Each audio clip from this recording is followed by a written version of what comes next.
Goeiedag geliefde en welkom by ons oordeenkendheid saam. En wat 'n spesiale oomblik is dit nie vandag nie. Vandag vier ons 'n volledige jaar van daaglikse bediening op ons YouTube kanaal. 365 dae van oordenking, Sondagdienste en die absolute voorreg om Christus saam met jou te beleef. Ons is nederig dankbaar vir elke persoon wat saam met ons gestap het, saam met ons gebid het, gekyk het, kommentaar gelos het en elkeen van julle wat die video's aanstuur vir ander mense. Daar is soveel van julle wat hierdie kanaal eintlik maar net groei deur jou eie arbeid en werk en daarvoor is ons so baie dankie. Dankie dat jy hierdie reis saam met ons loop, dat jy deel is van iets baie groter as net hierdie 4 of 5 of 6 minute op YouTube. En wat 'n gepaste tyd, geliefde, om hierdie nuwe weekreeks te begin. 'n Reeks wat ons reguit neem na die kruis van Jesus Christus. 'n Reeks wat ons herinner, die liefde wat alles begin het jou eerste gekies. Liefde begin altyd iewers, maar ware liefde begin bonatuurlik. In 1 Johannes 4 vers 10 sê die Johannes skrywer, dit is ware liefde, nie dat ons vir God lief gehad het nie, maar dat hy vir ons lief gehad het. Jy het nie God gesoek nie, hy het jou gesoek. Jy het hom nie eerste lief gehad nie, hy het jou eerste lief gehad. En wat doen hy om toe sy liefde vir my en vir jou te bewys?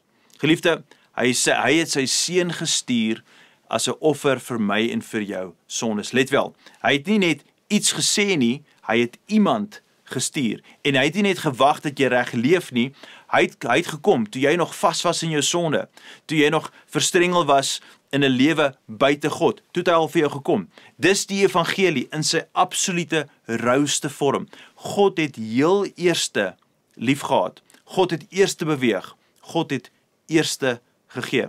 Hierin is die dieper insig. Ons geloof begin nie by ons reaksie nie. Dit begin by God se inisiatief. Ek sê dit weer, my en jou geloof begin nie by ons reaksie nie, dit begin by God se inisiatief. Dis wat ware genade eintlik vir ons beteken, onverdiende, onuitputbare, onbeskryflike liefde. Hierdie liefde is nie afhanklik van my en jou gedrag nie, dis nie gekoppel aan hoe goed jy is nie, dis geanker in wie hy is, in wie ons hemelse Vader is. So as jy vandag twyfel, of jy goed genoeg is vir God, onthou die volgende, liefde het eerste gekom en liefde het vir jou gekom. Wat sou jy anders doen vandag, as jy dit 100% geglo het? Jy glo dit, ek is eerste lief gehad, ek is gekies, ek is nie toevallig hier nie. Kan jy jouself toelaat, om te rus in die liefde, wat nooit verdien kon word nie, maar altyd net gee? Kan jy leer om daar jou vrede te vind? Prakties.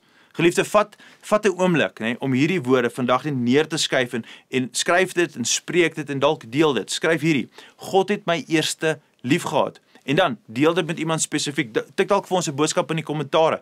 Sê vir ons wat dit vir jou beteken. Sê vir jou wat dit beteken dat jy weet, jy is eerste lief gehad deur die Here. Dit was sy inisiatief. Jy en ek, ons hoef nie God se liefde te verdien nie. Hy het jou reeds eerste lief gehad. Jy weet nooit, geliefde, wie se geloof jy vandag dalk kan aanwakker, wanneer jy net hierdie woorde met iemand anders te deel nie. Hierdie week gaan 'n week wees van verklarings, dit gaan 'n week wees van nader reis aan die kruis, dat ons kan gelyk staan teenoor die liefde wat God vir ons het. So ek wil graag vir jou uitnooi, om hierdie verklaring vandag saam met my te maak. En ek wil hê, sê dit hardop en sê dit met oortuiging. Sê die volgende, God het my eerste lief gehad, ek is die een wat Jesus lief het. Sê dit weer, God het my eerste lief gehad, ek is die een wat Jesus lief het. Vader, vandag eer ons U en ons dankie dat U ons eerste lief gehad het. U liefde word nie bewys in my en ander mense se reaksie nie, dit word bewys in U inisiatief, in die feit dat U seun vir ons gestuur het om vir ons te sterf aan die kruis, in hierdie week wat vir ons voorlê. Dis my hartsbegeerte dat ons sal nader en nader beweeg aan die kruis en oploop tot wat ons weet op Paasvrydag, waar U tot sterwe gekom het in die kruis, waar U seun vir ons gestuur het. Vader, vra ons vandag dat ons sal groei nader in hierdie kruis. Elke dag 'n dag sal wees waar ons elke tree nader en nader aan die kruis beweeg, tot ons gelyk staan met daai kruis en ons geloof vir ons wys wat dit beteken om liefgehet te word deur ons hemelse Vader. Dit is ons gebed in die mooi naam van Jesus. Amen en amen. Geliefde, ek hoop jy sal saam met ons reis die res van die week. Ek sien uit om saam met jou te reis. Dankie vir die kommentaar, dankie vir die deel. Sien jou môre op hierdie platform. Gaan in vrede. Totsiens.